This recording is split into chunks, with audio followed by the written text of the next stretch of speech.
তার মূল্যবান বক্তব্য পেশ করার জন্য অনুরোধ করা উচিত।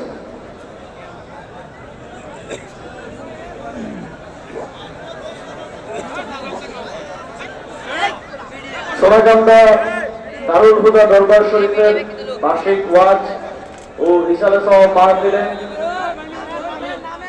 উপস্থিত সকলকে আসসালামু আলাইকুম ওয়া রাহমাতুল্লাহি ওয়া বারাকাতুহু। আশা করি আপনারা সবাই ভালো আছেন। 2 দিন ব্যাপী আত্মার পরিশুদ্ধি ও আধ্যাত্মিক শিক্ষায় দীক্ষিত করার এই মাহফিল অংশগ্রহণের পর ভালো না থাকার কোনো সুযোগ নেই। জুলাই গণঅভ্যুত্থানের মধ্য দিয়ে বাংলাদেশে এই নতুন বাংলাদেশ গড়ার যে স্বপ্ন তৈরি হয়েছে, মানুষের মধ্যে যে আশার সঞ্চার ঘটেছে এবং তারুণ্যের শক্তিতে যে গণঅভ্যুত্থান ঘটেছে, তার পরবর্তী বাংলাদেশে তরুণদেরকে সঠিক পথে ধাবিত করা, তরুণদের যে শক্তি আছে তাকে ইতিবাচকভাবে ব্যবহার করা এবং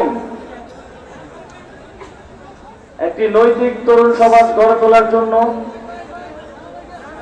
সোনাকান্দা দারুল হুদা দরবার শরীফ যে আত্মার পরিশুদ্ধির শিক্ষা দিয়ে যাচ্ছে, তার জন্য আমি বিশেষভাবে ধন্যবাদ জানাতে চাই।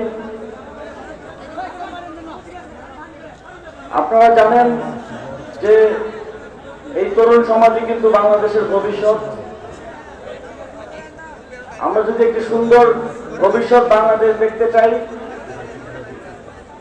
তাহলে এই তরুণদেরকে, আগামীর শিশুকে সঠিক আত্মিক এবং নৈতিক শিক্ষা অত্যন্ত গুরুত্বপূর্ণ। সেই দিক থেকে এই দরবার শরীফ অত্যন্ত গুরুত্বপূর্ণ অবদান রেখে যাচ্ছে বছরের পর বছর। সেই জন্য এই দরবার শরীফের সাথে সংশ্লিষ্ট সকলকে আন্তরিক ধন্যবাদ ও কৃতজ্ঞতা জানাই। আপনারা জানেন, অন্তর্বর্তীকালীন সরকার বাংলাদেশে দীর্ঘদিন ধরে ধীরে ধীরে নষ্ট হয়ে যাওয়া প্রতিষ্ঠান থেকে শুরু করে রাষ্ট্রীয় সকল কাঠামোতে অর্থবহ সংস্কার এবং বিগত জুলাই গণঅভ্যুত্থানে গুলি করে সহস্র মানুষকে যারা শহীদ করেছে, আহত করেছে, তাদের যথাযথ বিচার এবং তারপর একটি সুষ্ঠু ও নিরপেক্ষ নির্বাচনের মাধ্যমে গণতান্ত্রিক রূপান্তরের দায়িত্ব গ্রহণ করেছে।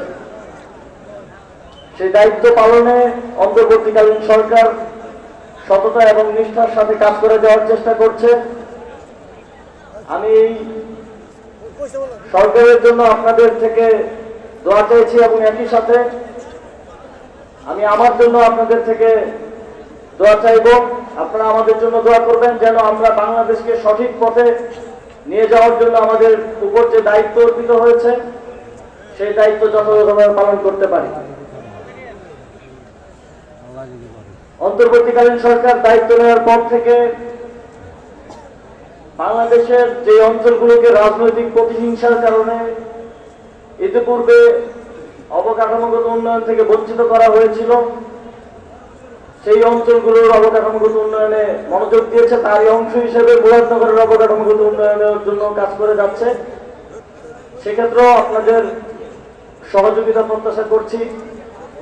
আমি যখন আসছিলাম তখন দেখলাম এখানে এত বড় একটা মাহফিল প্রতি বছর হয়, কিন্তু এখানে আসার যে রাস্তাটা সেটা অত্যন্ত সংকীর্ণ। ফলে পুরো রাস্তায় লম্বা জ্যাম এবং এখানে যে মুসল্লিরা আপনারা আসেন, আপনারা এই জন্য অনেক কষ্ট পোহাতে হয়। পীর সাহেবও যখন দাওয়াত করতে আমার অফিসে এসেছিলেন, আমাকে এ বিষয়ে অবগত করেছেন।